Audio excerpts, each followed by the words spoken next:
The NFC West had a bit of a shakeup this offseason, and the Seahawks have been the center of some polarizing takes and some polarizing discussions about Sam Darnold, the acquisitions that were made in this offseason, and everything about the Seahawks. So today, we're going to talk a little bit about the NFC West and how those things shaped out here on the pod with John. But first, it's just me. John's gone. I've got some things to talk about with the Mariners. So we're going to talk about that. The Mariners have lost 2 of their last 3 series.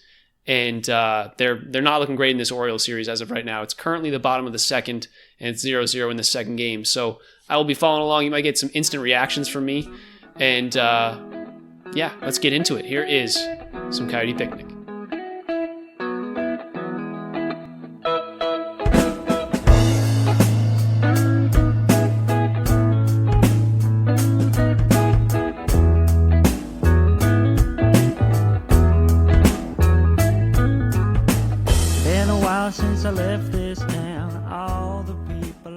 So yeah, I'm going to start off this pod and just talk a little bit about the Mariners because that's obviously what's going on right now. In about 10-15 minutes, you guys can skip ahead if you want to. And those of you on Spotify or Apple Podcasts or wherever you're listening, you can find us on YouTube. You can watch videos of us talking about these games and get our facial reactions, all that good stuff on there. So check us out on YouTube if you haven't yet. Hit that subscribe button and enjoy. Let's talk Mariners. So recently, the Mariners, they brought George Kirby back from the injured list, sent down Logan Evans, called up Cole Young. There's been a lot of shaking up on this Mariners roster, and it hasn't really led to anything yet. The team has not. They haven't seen anything come to fruition when it comes to Cole Young being called up. Cole Young's 1 for 10. He's got a single and a walk, and those are the only 2 times he's been on base. I'm not here to berate Cole Young. He's been in the league for approximately a week. But we haven't seen much from him yet. And I think, he's got to kind of find his footing here. And so we just got to be patient with him. He's a good player. He's a contact first guy. And I think once he gets some reps in here, he'll figure out MLB pitchers and he'll be okay. I'm not here to talk about him. I'm just here to talk about the kind of other moves, the George Kirbys of the world, the Cal Raleighs, all that good stuff. So let's talk about the Logan Evans being sent down to AAA in favor of George Kirby. Logan Evans obviously had a great start the day before he was sent down. I think he went 8 innings, giving up 1 run against the Nationals, who were obviously a very formidable opponent. Looking back on that series, they beat us twice, one game 9-0 and one game 9-3. Now, the 9-3 game was in the extra innings, so I can't complain too much there. But the Nationals are a good-looking team, and the fact that Logan Evans really held him down was good to see. But if you look under the hood, you can kind of tell that Logan Evans' numbers are not indicative of anything that not resembles like a major league quality pitcher, but he's got some work to do when it comes to missing bats, right? You look at his baseball savant page, and it's a lot of blue, and a lot of that comes from like hitters are making contact with his pitches. Their expected batting average is 296. The actual batting average against him is somewhere in the like mid 200s, right? Hitters are putting the ball in play, but they haven't been able to get much out of it. Additionally, his ERA, right, is 283. His expected ERA is 4.94, right? So you look at his numbers, you look at kind of how he's missing bats, and he's not, right? A whiff percentage of 8%.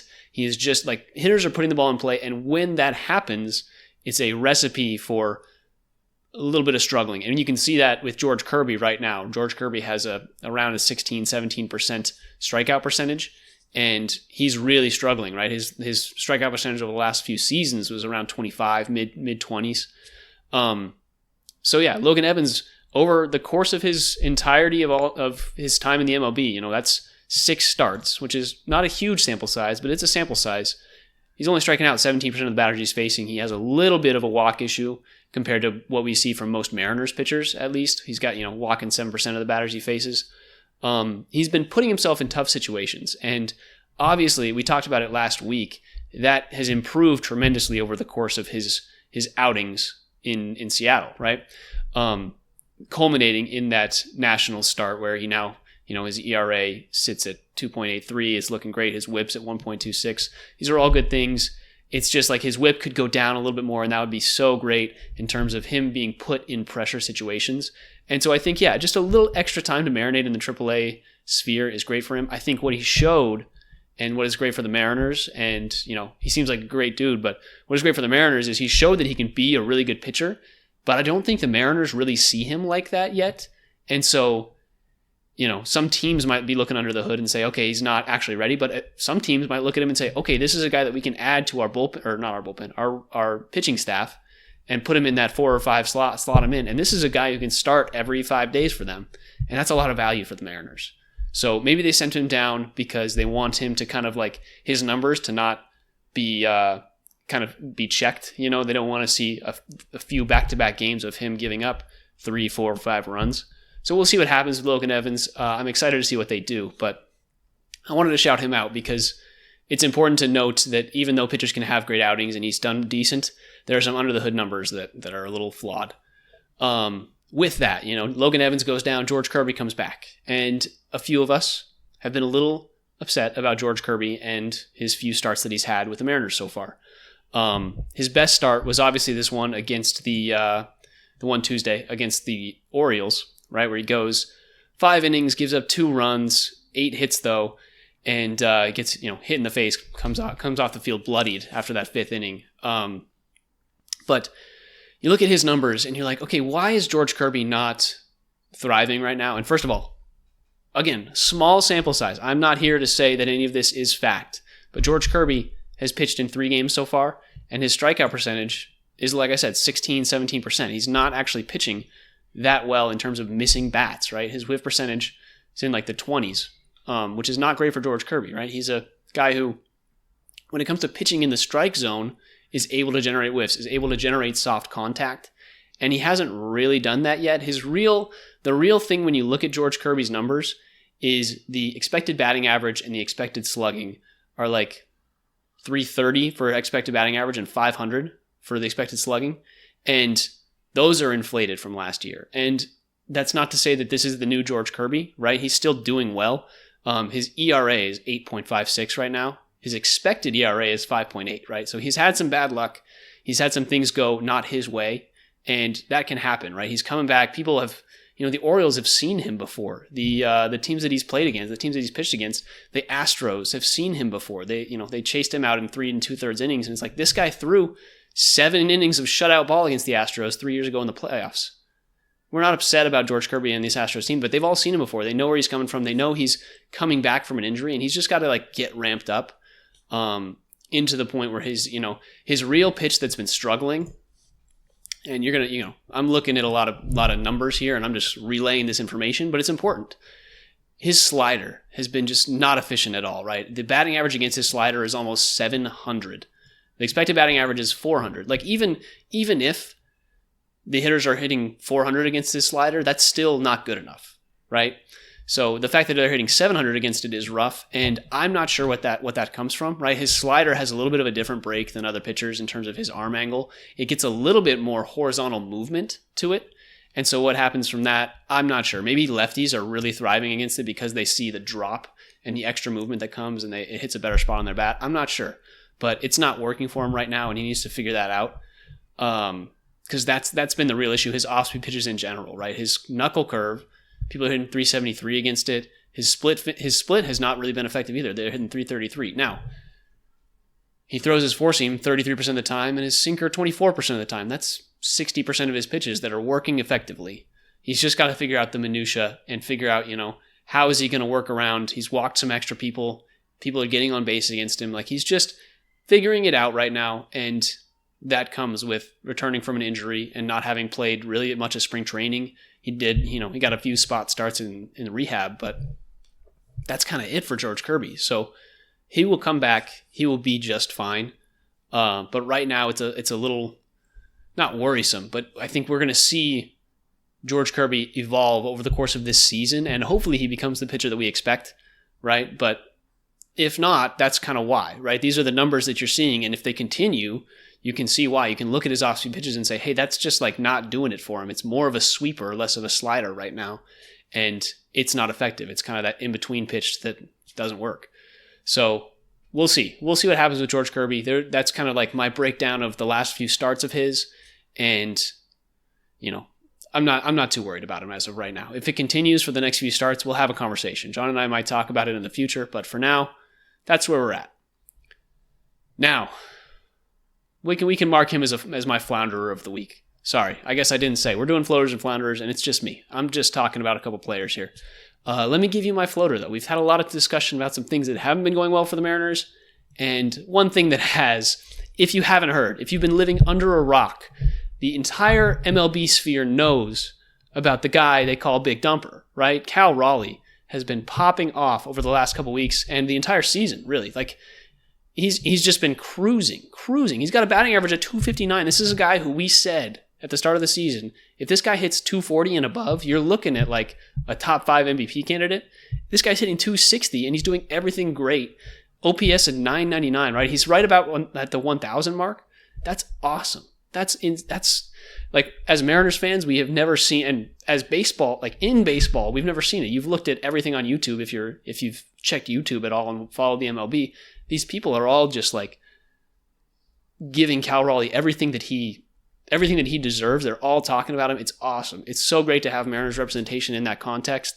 And we just have to enjoy it, right? As Mariners fans, this is our time to be like, oh yes, we have the best catcher in the league, and he's been carrying our team over the last little bit. And even though we've fallen out of first place with the Astros catching up to us, it's like, this guy has been a rock. He's been the foundation. And I hate to say it, but if the Mariners don't make the playoffs, but Cal Raleigh continues this pace, this season might still feel like a success for us, right? Cal Raleigh being like the homegrown guy, maybe it's not Julio. We all kind of expected it to be Julio, but Cal Raleigh being the homegrown guy that can maybe, have the greatest catching season of all time, I think that would still feel a little bit like a win for us. And if he does continue this pace, we're going to make the playoffs. It's like, if this can continue for the entire season, which by all accounts, we have no idea if it will. Cal Raleigh has been great, and the longevity of catching over the course of a season, there's way more injuries than one would expect. But if it continues, I think the Mariners are just bound to make the playoffs, especially Logan Gilbert comes back, George Kirby gets better. These are all things that will lead to the Mariners being better. Emerson Hancock's been decent over his last few starts, but it's like this team in its entirety, in its full form, when you've got Luke Raley coming back eventually, you've got Victor Robles coming back eventually. It's like, if we can make the playoffs, there's a real chance to actually make a run. And Cal Raleigh being the catalyst of that is just so awesome. So a few numbers for you. Obviously leads the league in home runs right now. Or at least it's the American League. I'm not sure if it's the league. Shohei might have caught him yet at this point. He's third in RBIs right now in the American League. He's got 45 RBIs, and we're a third of the way through the season. He's on pace for 135 RBIs. That is crazy.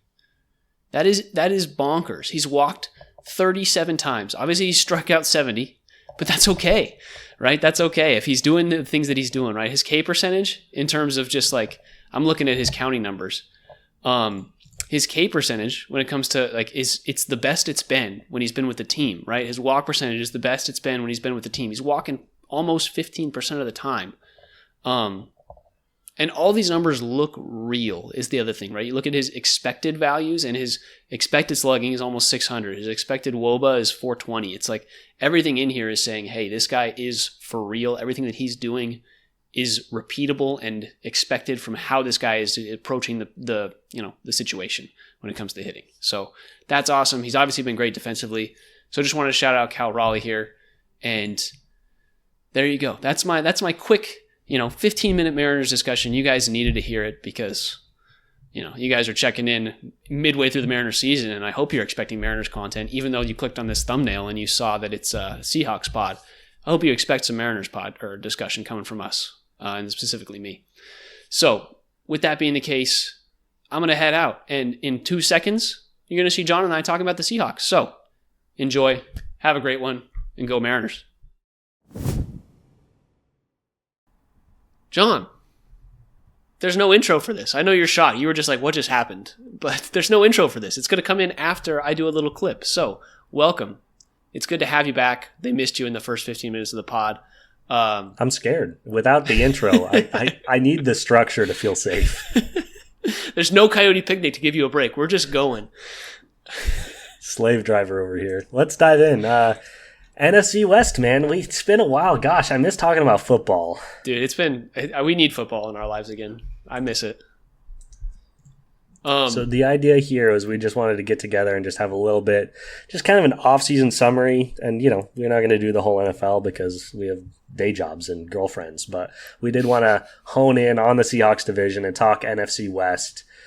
A lot of movers, a lot of shakers. It'll be interesting to see, where these teams shake out compared to last year. 4 very interesting teams to talk about. Who do you want to start out with? Who's your team of choice? Don't say the Seahawks. Don't be lame. No. Let's start out with the kind of biggest team of interest and intrigue, and that would be the San Francisco 49ers, I think. A lot of movement has happened for them over the course of the last couple seasons. Most of that being related to money and players asking for money or players, moving on from their contracts or things like that, and the Brock Purdy extension looming. I think the first thing that I just want to put out there is that Brock Purdy 5-year, $265 million extension is quite the hit for the 49ers who, I don't know. I'm trying to figure out how they have improved over the last little bit, or if we're just seeing them over the last couple seasons just hit their like post, what do the Mariners call it? The crescent, I guess, the top of the Super Bowl peak. They had their Super Bowl window, and now they're kind of on the tail end of it, maybe have passed it. But like where the 49ers are is very intriguing right now. So just talk to me about that. Yeah, you're being a little generous there. Yeah, I think they've certainly peaked and are on the other side, but I think this year represents the first real, because I thought they'd already peaked and were coming down a little bit, and this year I thought was a real drop. And it seems to me that this was the year that the money just hit the fan in terms of there were too many mouths to feed, and one large mouth in particular. And their defense just got gutted. I mean, they lost significant players all over the place, but in terms of previous salary, here are the guys they lost in free agency. Deebo Samuel, big deal. Dre Greenlaw, Talona Hufanga, Javon Hargrave, Charvarius Ward, Leonard Floyd, Malik Collins, Jalen Moore, Elijah Mitchell, and Jordan Mason. Obviously, the 2 running backs, not as big of a deal. They love replacing their running backs, and they still have Christian McCaffrey on roster. But of all those names that I named, we have Jalen Moore, who's an offensive tackle, and Deebo Samuel, who's a wide receiver. The rest of those players are defensive players, and they're all over the defensive line, all over the secondary. Dre Greenlaw is one of the best linebackers in the game. Their defense got absolutely gutted. And and the problem is we know exactly where that money went. I mean, Purdy's massive extension, not that it's not earned, you just see what a gut punch that is. They had to pay George Kittle, and he got a friendly salary. They also gave $20 million to Luke Farrell, their backup tight end. I don't really understand that. So I think this season represented a significant step back. They had a lot of picks, but I'm none too pleased. Or I guess as a Hawks fan, I'm very pleased. Yeah, I think the Niners are just like, there's a lot of discussion in the NFL about like when your window is and how reliant that is on the quarterback. And there are some teams who have great defenses or Mahomes, for example, the Chiefs are just like going to be great because they have Patrick Mahomes and he's going to be a great guy that can lead whatever offense is put around him to at least, 11 wins. Like that's just who the guy is. Josh Allen, guys like that. Brock Purdy is not that guy. And for him to be have been playing on such a cheap deal for this team, it's kind of like the Mariners and their pitching staff in the sense of like the Mariners are going to have to pay these guys at some point or let them walk. Football has a lot like that in terms of you have to pay the quarterback at some point or he's going to go somewhere else and get paid. It's why you see Dak Prescott, of all people, making $50 million. It's like, is Dak Prescott really a $50 million quarterback? No. But the Dallas Cowboys don't want to see him go play somewhere else for $50 million because somebody will pay him. It's kind of like what the Seahawks had to deal with Geno Smith over the last few years. It was like, oh, I guess we're just okay with letting him, I guess we traded him, but we didn't want to pay him that money, so we took a little bit cheaper of a deal for Sam Darnold, and we're probably going to have to take a quarterback in the next few years. But that is like, looking ahead, that's going to be our window. It's like the Seahawks are good. They'll be a good team this year, but like our window is not right now. And I think the San Francisco 49ers are just like at the tail end of that discussion and that quarterback window, which I think is just really interesting.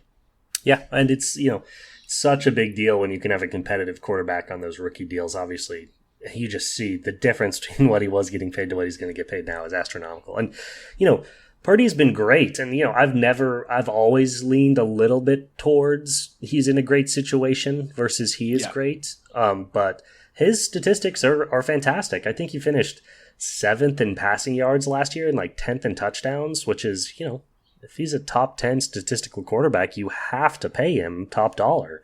But man, it makes it hard to build a really, really competitive team around that guy.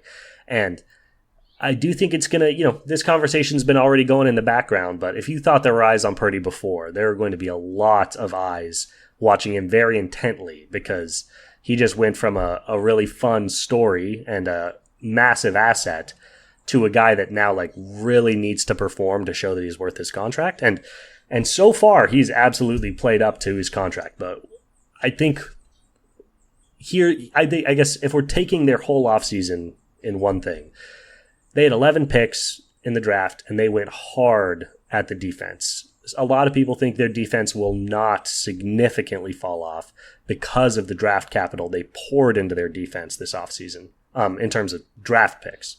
Obviously, their free agency class was pretty atrocious. But when, with that the case, it's like, okay, all well and good, revamped on defense. They lost, 2 starting offensive linemen. They did not draft one until the 7th round. And they lost their best wide receiver. And they did not draft one until the 4th round. How is that going to affect this offensive play? Christian McCaffrey is a year older. Brandon Ayuk has been trash compared to what he was several years ago. I know they're really excited about Ricky Pearsall potentially stepping up as a wide receiver, but their wide receiver room looks depleted. They're getting older at their skill positions. George Kittle's not even a spring chicken, especially at tight end. I think Purdy was in a situation where he had, everything you could hope for as a quarterback. So much talent, so much protection. A lot of that has been stripped away, in my opinion, this offseason. So while I think their defense will still be competitive, I think we're going to see Purdy working with less. What can he do with it? Yeah, and I mean, Christian McCaffrey is going to be coming back on like a German calf, so who really knows what's going to be going on with that guy? It's like German engineering is great. The problem is parts are so expensive. He's going to have to order them from overseas. It's always tough. No, but it's a team that has been riddled with, George Kittle is a guy who's been injured, misses 3 or 4 games every single season. Christian McCaffrey, there's potential for him to miss 16 games and get injured in week 1. It's like this team is so fragile, and yeah, there's a world where everything goes right, and even if everything goes right, I don't really see them being this like top tier, super threatening team that we've seen over the last few years. And there's the other world is like, oh, everything went wrong, and we kind of see what happened last year, which was McCaffrey goes down, they have their wide receiver gets shot, which sucks. Like, just so much went wrong for them last year, but at the same time, they have not positioned themselves to be in a world or in a position of like feeling optimistic, I guess you could say. Like everything, they're kind of just running it back. All things considered, they're just running it back with a worse team and fresh defense, but that defense is not proven. And so I just, I think they're kind of, as much as I feel like they would not say this, they're kind of letting things fall by the wayside as they pay Purdy and just kind of give everybody the money that they have earned over the last few seasons. And which is kind of weird, but it's weird to see the Niners fall this far.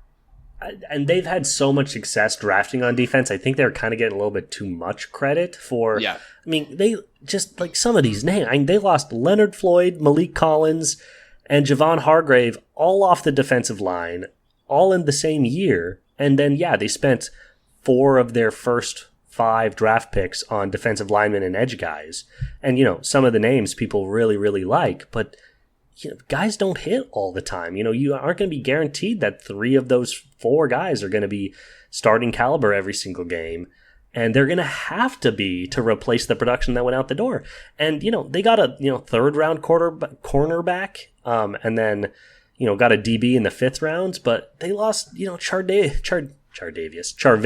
Ward and Talona Hufanga, who were both awesome starting caliber guys. there's absolutely no guarantee those guys are going to be starting replacement ready to step into those shoes. So their offense, I think, is going to be objectively worse. I don't see how it could be better with the losses. And their defense will probably be worse based on, history and statistics.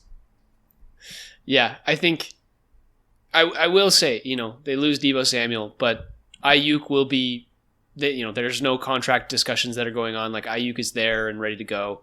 Christian McCaffrey, if he's healthy for a full season, like he's him being back and available the entire season makes his offense a little bit more threatening. But I think there's just so many questions and so much variation that can happen to this team that it's hard to trust that they'd be anything but mediocre to me. Like if you bet any money on the San Francisco 49ers team to do anything good, I don't know what you're doing. I don't know why you have a sports betting account or anything like that. Like it's like, get help. It's one of those situations where it's just like, you should not put any stock in this 49ers team right now. So yeah, I don't know. Do we want to give grades? Like, do we want to give letter grades or what are we thinking? Yeah. Why don't you give a letter grade, but don't, because I was just thinking about this too, because there's another small point I want to make. Don't give it based on like, oh, did they get better or worse? I would grade it in terms of like, this is what they did, with what they had, and this is what I think about those decisions, because I guess let me go first. A good way of doing it is because the last thing I want to say is I don't necessarily disagree with any of their choices other than maybe Luke Farrell. You have to pay Purdy. The strategy of developing young defensive players, letting them get expensive while they're cheap on your team, and then letting other teams pay them is not a bad, unproven strategy. And I also would not offer Deebo Samuel a 4-year deal with, his injury risk and, the way they've used up his mileage kind of. So I would give their offseason like a B-, I think. Like I'm not really sure what they could have done differently that would have made me say, wow, fantastic job, you guys. I've been seeing a lot of like F grades out there, and I don't really get that because in my mind they kind of just did what they had to do, but that doesn't mean I think the team got better. I do think the team got worse. Yeah, no, and in that sense, they are setting themselves up, and I'll start this off by saying I would give them probably a C. Like they did exactly what was needed for them, and if you look, and I'm gonna use my hands. So if you're listening to the podcast, I'm sorry, but I'm gonna use my hands. They're at like the downturn of a crest, and in order to make that downturn as flat as possible, you have to invest in the way that they just did, right? You have to let these people go. Otherwise, you're going to spend way too much money. You're going to be like the Rams and not have anything. And granted, the Rams did a pretty good job of turning it around after that 2020 season. But it's like you're gonna have a much longer downturn if you don't do what they did, right? If you spend too much money, it's just going to spiral out of control. It's not going to work. So they're trying to limit that downturn and kind of swing back up in the right way. So all things considered, like they did a good job. They did what they had to do. It's just nothing exciting. They're kind of like I've said, they're on the back end of a crest and they need to limit how far they dip. Otherwise it could be disastrous. And they did a good job of that, all things considered. And they did a great job over, obviously, they've gotten unlucky that they haven't been able to win a Super Bowl in the last 5 years. They've been so competitive all 5 of these last years. And injuries and bad playoff luck and running into Mahomes 2 times, like these are things that hurt them. But they did such a good job of extending that window by, doing timely and smart, like big moves, like signing CMC, who was very expensive.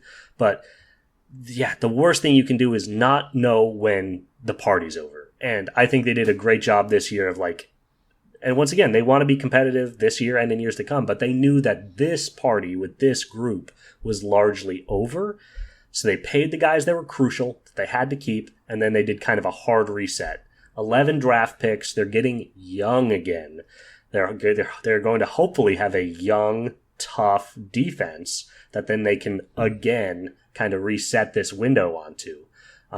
It's going to hurt for this year because you're taking, these expensive, talented vets and replacing them with young people. But yeah, I think you said that well. They're really trying to, they're not saying, oh, let's dump a ton of money into the defense and, completely ignore these other things and then things can go really bad. I think they're trying to pull out of their dive. So that was well said. Yeah. All right. Let's jump to probably the team that people have not really been paying as much attention to. Let's go with the Cardinals. Kind of talk me through. Give me just the vibes. Don't give me any sort of information, but just give me the vibes of how this Cardinals offseason has been. What have you seen as our resident, sleeper Cardinal fan? Yeah, I do. I've always liked the Cardinals. I remember those. You're a Suns fan, so I have to assume you also can appreciate the Cardinals. Totally. Those Carson Palmer Cardinals were so fun with old man Larry Fitzgerald. God, I love those teams. But yeah, Cardinals, I think, had a great offseason. I was very impressed. They had a lot of cap, and they put it to really good effect on the defense, I think. Signing expensive defensive players is always, you always got to look twice at it. But if you're going to do it when these guys are getting their first contract. Like, that's my thing. Like, don't get these guys on their second or third contract right before they fall off the cliff.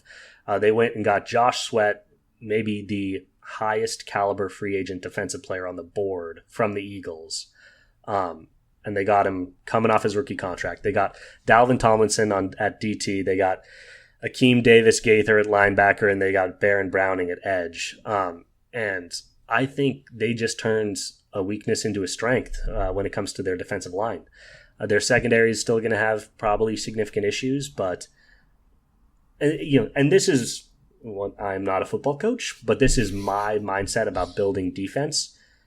You have to start with the defensive line because you will know if a defensive line is good or not, because they're kind of like the first bastion of like attack. Like, you can have a great defensive line and a horrible secondary, and maybe your defense won't be great, but you will know the defensive line is great because they'll still get the same number of sacks, they'll get the same number of hurries, all those types of things.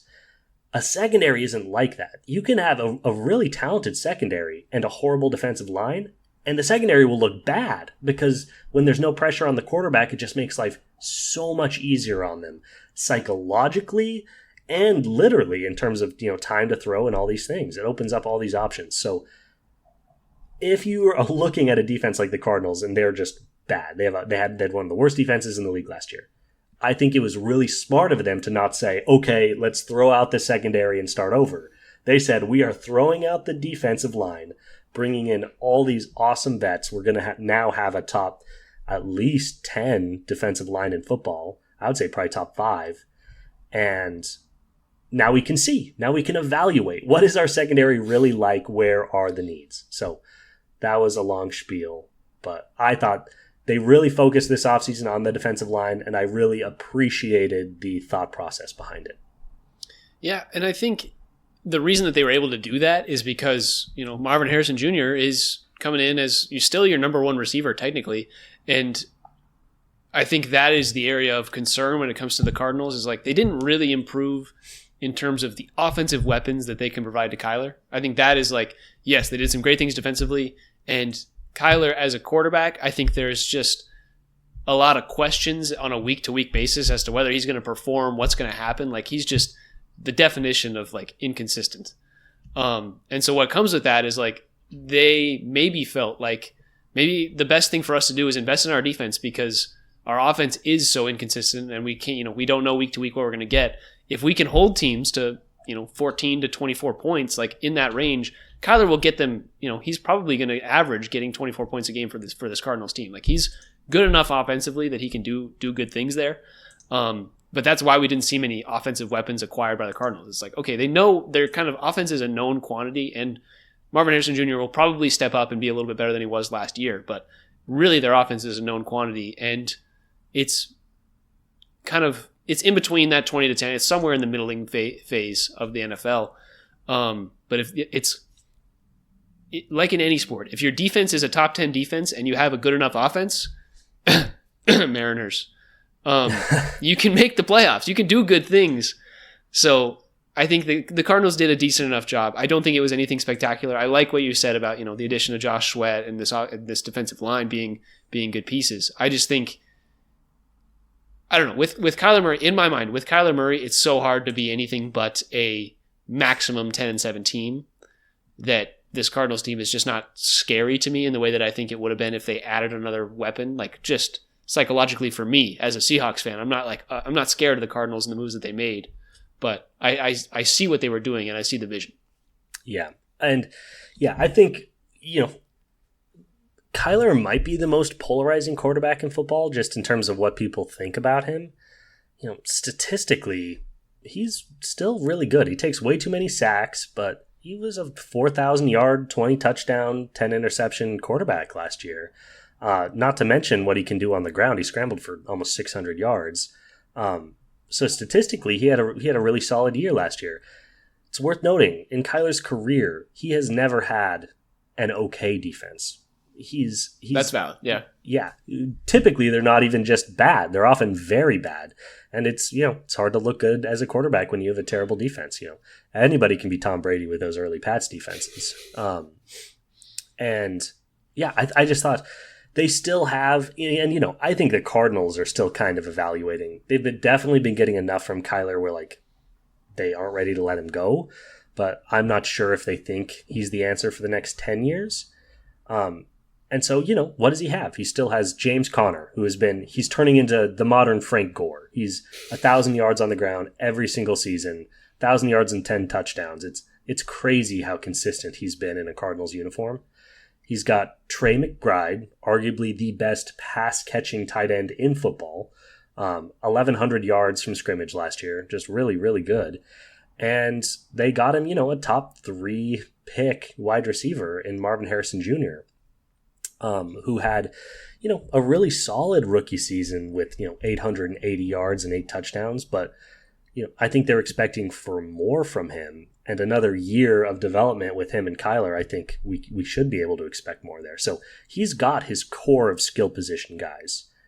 I think what they did was really smart to say, Kyler, you have enough for now. We're not expecting to have a top 10 offense, but if we can get our defense up and just competitive, they can have a much clearer image of what this team looks like.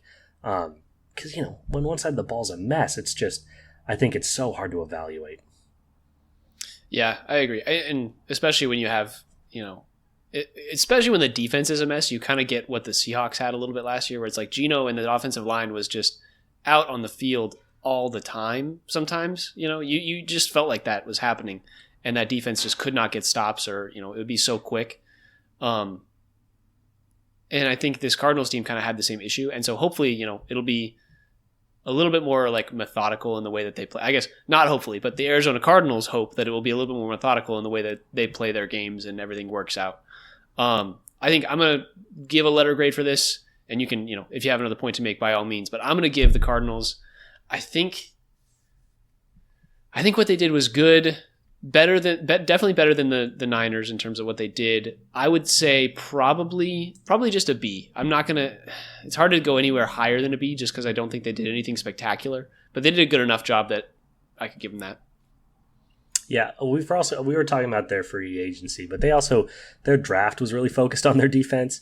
Their top 4 picks were a defensive lineman, a cornerback, a defensive lineman, and a linebacker. So if you're not getting the image of their key additions between free agency and the draft, that's 1, 2, 3, 4, 5, 6, 7, 8, 9 guys. One of them plays offense, and he's an offensive lineman. So that should give you some idea of what they did.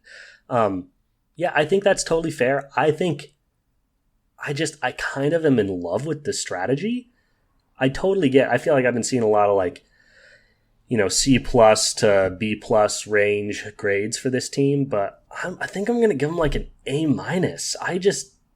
I love the idea of really focusing on the defense, which was a complete travesty, and really focusing in on the defensive line and just saying, we're going to turn this into a strength. We're going to have a top 5 defensive line. We're going to have a good defense, maybe top 10 in the NFL. And then we can just really evaluate this team. Because they've been so ambiguous, so hard to get a read on. So yeah, I'm giving them an A-. I'm a believer. Wow. You know what? I'm thinking about it. I didn't even really consider the draft. I'm going to go to a B+. Reel them in, baby. All right. With that, let's jump to probably the most talked about team in the NFC West this offseason, maybe. the Los Angeles Rams. It's kind of a toss-up between them and the Seahawks with all the moves the Seahawks did. But let's go to the Rams. A lot of people have enjoyed what the Rams did this offseason. And I'm going to be on my scalding hot take, apparently, for everybody, is that they kind of just got old and kind of went all in on this offense. Like they were like, our defense, Jared Verse last year was a great defensive pickup in the draft, and their defense was very, very solid. They lost Cooper Kupp, who's obviously injury prone. Seahawks got him. They picked up Devontae Adams. Like that improvement there is, to me, kind of a net zero. I don't know. In my mind, it's kind of a net zero. I think a lot of people believe Devontae Adams is that like wide receiver one that he was a few years ago. And I'm still not sold on that. I think a lot of people are, and a lot of people still love Matt Stafford, but it's like he's a year older. He still doesn't want to get hit. He's just, the more and more he plays, the more he's approaching the Aaron Rodgers level where he just doesn't want to get hit and wants to just like chill, get rid of the ball as quickly as possible. It's just every time a team gets old like this, it feels like the Rams are just like going all in again, and we will see what happens. But this offense is going to be something that will need to be refreshed relatively soon. I do like their defense, and I like where they're at defensively. I think everything that they've done defensively has been pretty solid over the last 2 seasons in terms of like their draft picks and the additions that they've made. I'm just not sold on their offense. That's my just like 2.5 minute take. No, I'm completely in agreement on you. I think it's so funny that maybe I think this is fair to say, the 2 biggest like deals of the NFL offseason have both been in the NFC West, and it's been kind of the Devontae Cooper switch, and it's been the Seahawks kind of tearing it down and rebuilding at the same time.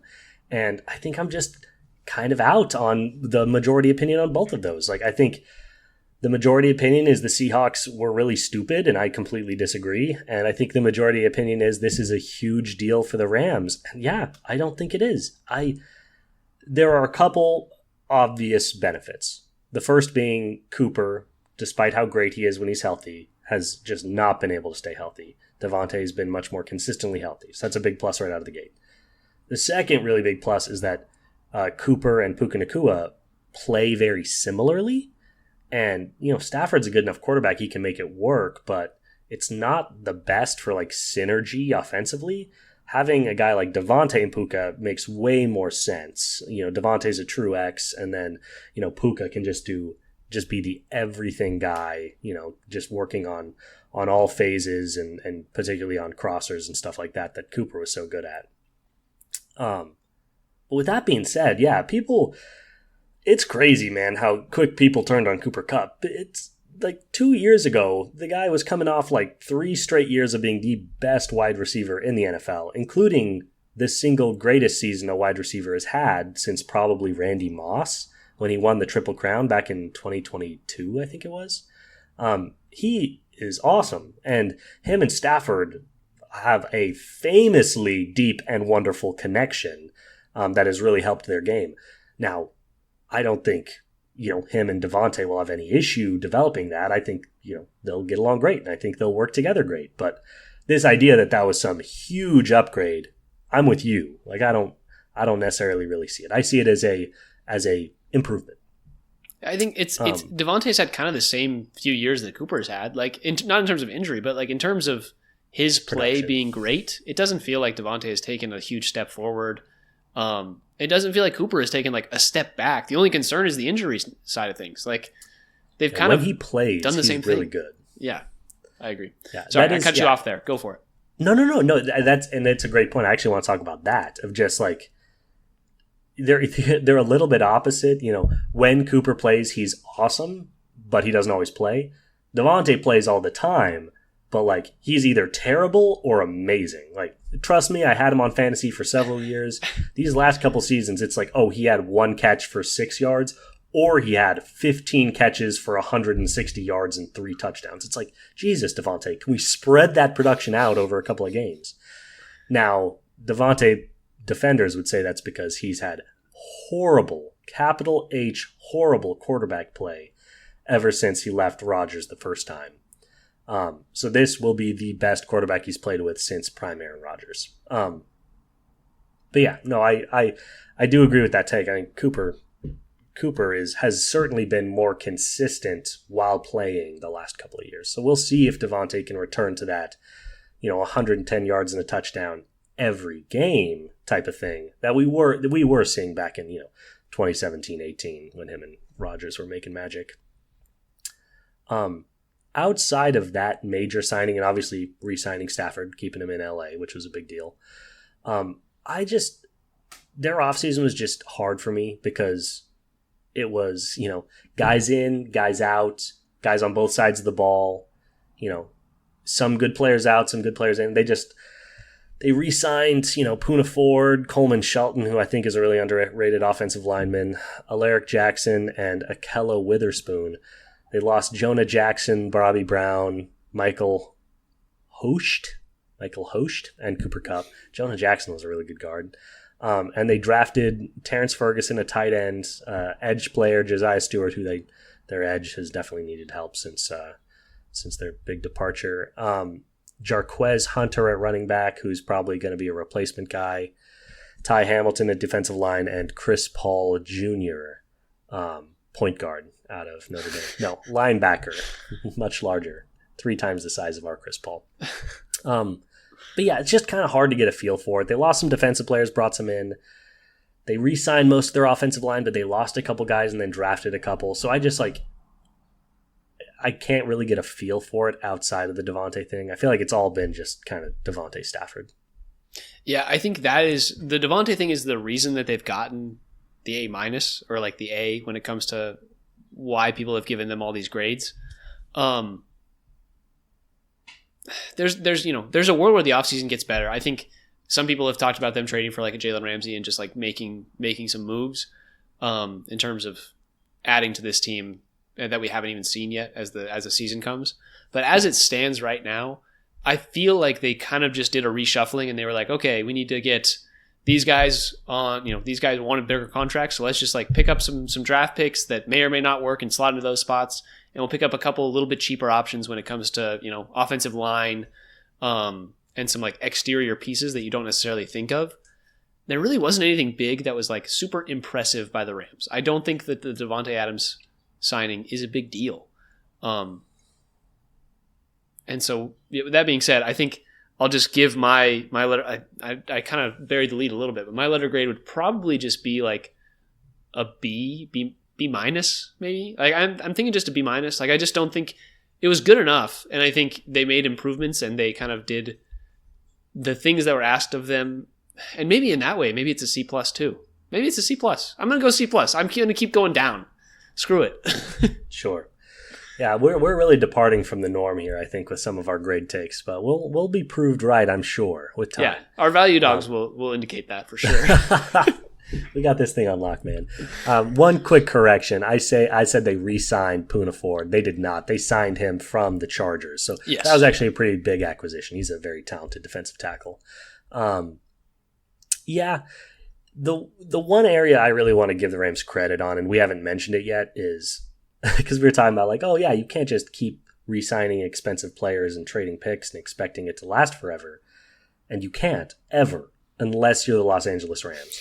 And that has been exclusively because they have consistently found all-pro talent in the 4th, 5th, and 6th rounds of the draft. It's been crazy. They're on a 3-year run. I think this is their 3rd or 4th year without having a first-round pick. And they keep getting all-pro guys, particularly on defense, late in these drafts. So, their GM and that whole team deserve a ton of credit for what they've been able to build with the resources that they've had. So I think my baseline grade for the Rams has to be like a B minus because I trust that group and what they did so much. Like, I don't really get Terrence Ferguson drafting a tight end that high, and not even one of the top 3 guys. But McVay does like tight ends. It's like, shit, maybe he's going to be the best tight end ever with the way that they draft.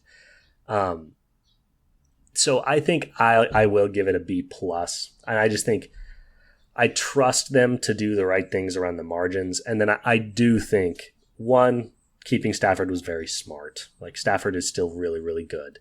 And I do think Devontae Adams will be a step up because of his consistency in terms of being able to be on the field, and because his fit next to Puka, I think schematically is going to open up this offense a little bit. So I'll go as high as a B+.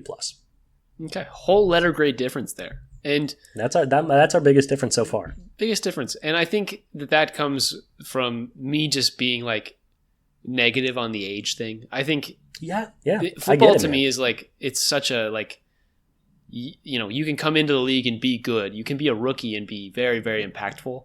And I just think the Rams kind of just got older. And I'm not a huge proponent of that. But they, you're right. They did make market improvements. It's hard to give them anything super highly grading for me. But that's okay. That's why we're Seahawks fans, Hard to get hyped about them. I'm trying to do the math. Devontae was born in 92, so that would make him 34 now? 34, yeah. Okay. So actually not as old as I thought. I thought he was like 36, but, signing a 33, 34-year-old wide receiver is absolutely getting old. And I do think there are a lot of people that are like, oh, it's going to be like 2017 again. It's like, no, he was 28 in 2017. Like, it's a different time in his career. So I do think a lot of people are over-exaggerating the benefit he's going to bring to this offense. But I guess all we can do is wait and see. Yep. All right, it's time. The Sound Up Seattle podcast finally gets to talk about a Seattle team in this football discussion, the Seahawks. Let me go through all their additions and departures and things like that. So traded away DK Metcalf, Tyler Lockett gets cut, Geno Smith gets traded. We lost Laken Tomlinson, our guard, defensive lineman Roy Robertson Harris, and defensive end Dramont Jones. We did bring back Ernest Jones. We brought back Jaron Reed. We signed DeMarcus Lawrence from the Cowboys, Marquez Valdes-Scantling from the Saints. I believe he was on at the end of the season last year, but he was all over the place. Sam Darnold, obviously another big signing. Cooper Kupp. Draft picks. We obviously got Gray's Abel, everybody's favorite discussion point when it comes to this offense or this draft in terms of our first round pick. We got Nick Emmanwori, who everybody is really a big fan of. That's keen on the Mike McDonald era. And then Elijah Arroyo, tight end from Miami. QB Jalen Milroe, everybody's favorite third-round pick. And then Damian Martinez, running back that we have talked about, was drafted a little bit later, but another exciting running back pick that could maybe slot in this year. Give me your thoughts, John. I'm just going to give my letter grade early. We've already kind of talked about these moves, and I just think I'll just inform early that I'm giving them an A. Like, I really, really loved what they did this offseason. I loved the decision to turn Geno into Sam Darnold, a third-round pick, and $10 million every single year for the next 5 years. I think that's great for the franchise. Love the decision to not pay DK Metcalf top wide receiver money. Sad to see him go, but we turned him into a second-round pick, I believe. Yep. That's a great trade, in my opinion. I love DK. I wish him nothing but the best, but I just think a second-round pick versus him making top receiver money, that's an easy choice for me. It's worth remembering these players have costs, and if one player costs a lot, that means you can have less on the rest of the team. I thought that some of their offseason signings were very nice. I thought Jaron Reed was a really smart signing. Ernest Jones was a great signing. DeMarcus Lawrence, a little on the older side for my taste when we talk about those defensive signings, but certainly a proven guy. And their draft, I thought, was excellent. Yeah, gosh, finally spent a first-round pick on an offensive lineman. A change in attitude that I think a lot of Seattle fans are excited about. Tons of people have been saying Nick Emmanwori is like the steal of the draft. And then, Elijah Arroyo and Jalen Milroe are both, injury risks, but super high upside. They're both home run swings. There are three true outcome type of picks, Neither one of them is going to be a single, I'll tell you what. They're either going to be a home run or they're striking out. But, in the third round, why not? Take some swings. So, I think the only thing that they did this offseason that made me tilt my head a little bit was signing Cooper Kupp, just because of the injury concerns. Even then, it was a reasonable contract for 2 years, and it, gets some veteran leadership in the wide receiver corps. Yeah, I think when a lot of people look at this, they're looking at the 2025/2026 NFL season, and they're like, the Seahawks didn't necessarily get better. And, there's a discussion to be had there. You may or may not be right. But what they did do is they gave themselves options, and they didn't spend their entire budget on guys who didn't deserve it or, wasn't warranted, like a DK Metcalf and, Drummond Jones, things like that. They basically just like shifted around. They said, hey, these next couple of years are going to be a bridge years where, Sam Darnold may or may not be the guy. If he proves himself to be the guy, we'll keep him around. Cooper Kupp, 2 years, that's perfect. He's going to be there to teach Jake Bobo and the rest of that wide receiver room everything that they need to learn. DeMarcus Lawrence is a great bridge guy. Ernest Jones proved how awesome he was last year. And it's just like they brought in guys. Obviously, the draft is where you're going to resupply and get guys that are going to be here long term. But the guys that they signed, there's a chance that they hit and hit well. And it's like, okay, there's a shot, where you're kind of high ceiling. And the fact of the matter is they hit at least a middling floor, which is all that you can ask for when it comes to a Seahawks team that really felt like it was kind of on the cusp of a rebuilding time after they traded away Geno and DK. It was like, okay, maybe this team is just going to full send and, go 4-13 on the season. But no, they could be a very middling team. They could be, a top 15 team if everything goes well. And I think you just have to look at the complete picture. It's like when you're looking at what the 49ers did, we were talking about it. It's like they stalled the crest. They made it so that they didn't bottom out at such a low point. And that's a great thing. You got to look at this thing holistically. And I don't think a lot of people, when they discuss this, do that. So I buried a little bit. I'll give my Seahawks grade. We can keep talking about it a little bit more. But I think the Seahawks get probably an A- for me, purely because of the options that they have given themselves in the next couple of years and in the long term. It's like, the Sam Darnold contract is so team friendly. Cooper Kupp, being a Washington guy, everybody's going to root for that guy. Everybody's going to love Cooper Kupp being a Seattle Seahawk, even Cooper Kupp. And it's just like all of these things are just going to be a fun couple of years where the team can adjust as needed. And if they're great, then they'll be great. And they'll add people. And the Seahawks have given themselves the opportunity with the money that they didn't spend to add as needed and make good trades. So I just really like what they did in terms of the options and availability that they have to kind of go whatever direction that they want to over the next couple of years. Yeah, I completely agree. I think Sam Darnold is just a great signing too. It's like Geno's such a known quantity and he's awesome, but I just don't think he's like a Super Bowl winning quarterback, which is the ultimate goal of what we're about here. Yeah. And Sam Darnold there is a very good chance that he is a worse game-to-game quarterback than Geno Smith. But he has a higher chance of actually being a Super Bowl caliber quarterback because of his youth and because of the flashes that we've seen. I think a lot of people don't believe that what he did. They took the last 2 games of his season and just decided to throw out his whole last year with the Vikings. Obviously, he had tons of weapons and a great line and everything there, but he played great for the first 16 weeks of the season. So it's very much worth getting a look at him. And I think the point you said is flexibility. I think it's a good one. I think the team's going to be fun this year. Yeah, I'm super pumped to see Cooper Kupp in a Seattle uni. And I also just think I'm a big believer, much like I like to build my defense from the defensive line backwards. I also like, when it comes to creating a contender, to build a defense and then focus on the offensive side of the ball. And quarterback is the hardest piece there. And if Sam doesn't work, they'll have to figure that out. But they would anyway. And what this allows is, if Sam hits, I think they are going to have a top 5 defense in the NFL this year and a top 5 defense in the NFL over the course of the next 3 to 4 years. I think the talent they have, the investment they have in their coaching staff, I think it's going to be great. If Sam hits, then next year in the offseason, if Sam hits, we're not winning the Super Bowl this year, but next year in the offseason, if Sam hits, they can say, okay, we're going to draft another offensive lineman.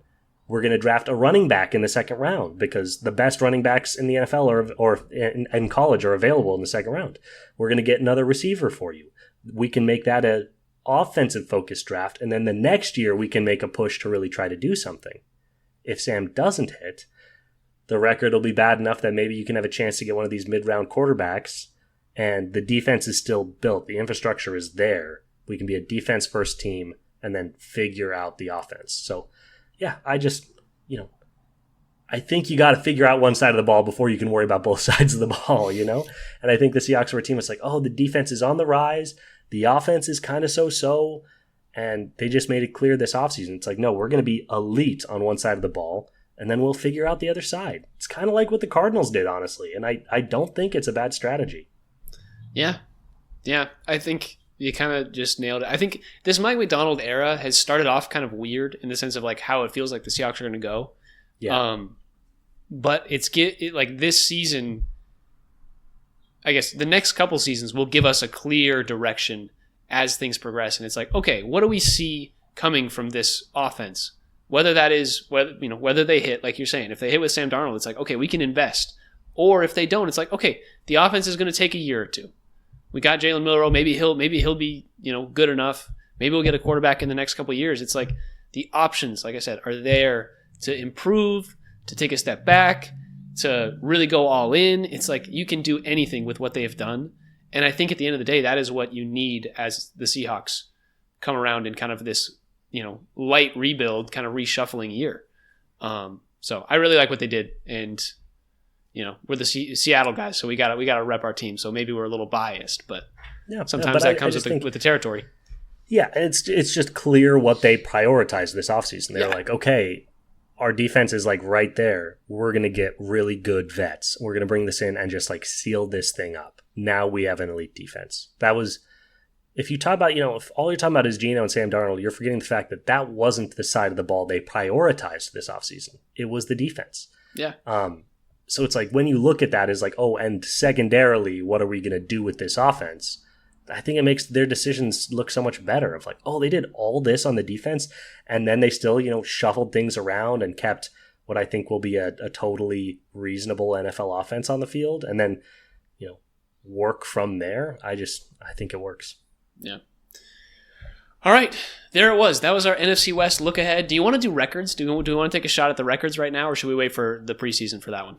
Let's wait a little bit. Yeah. I need a little more gas before I'm ready to start guessing records. That's valid. All right. Well, for John Carey, I'm Tyler Cartwright, and this has been the Sound Up Seattle podcast. If you enjoyed this episode of Sound Up Seattle and like what you hear, give us a subscription on YouTube or a follow or like us on Spotify and all that stuff, all that good stuff. You can find us on Apple Podcasts, Spotify, wherever you listen to podcasts. You can also find us on Twitter, TikTok, and Instagram at soundupseattle@gmail. Nope, that's the email. At soundupseattle. You can email us at soundupseattle@gmail.com. We've been going at this for a couple hours now. I'm a little woozy. We're doing great. You can find me, Tyler, at TyCard50 everywhere it's important. And you can find John.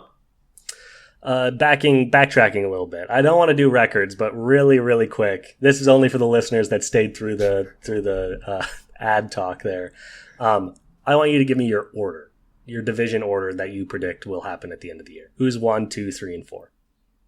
I think it'll be Seahawks, Rams, Cardinals, Niners. I love it. I'm very just kind very of a close. Swap of the top two from last year. Yeah, I'm saying Rams, Hawks, Cardinals, Niners, but Niners at the bottom. We're in almost lockstep. The Rams will be a wildcard team at the very least, and the Seahawks will probably be a wildcard team at the. There's a world where they do worse, but I'm like a believer. Yeah, their offense is a question. Their defense is not. So it all depends on how Sam does. Yeah. You didn't tell us what you're up to, and then I'll sign us off one last time. Not much, man. Trying to get out in the sun, play some spike ball, play some tennis. 'Tis the season. It's looking great over there. It's looking sunny. I got darkness right now. I know. Look at me. He's just ready to get outside. Ready for this podcast to end. All right. With all that being said, wow. Let's go Nerds, baby. Go Hawks. What are you doing? This is a Hawks pod. I'm going to have talked about the Nerds earlier. I got to, good call. got to rep. Good thinking.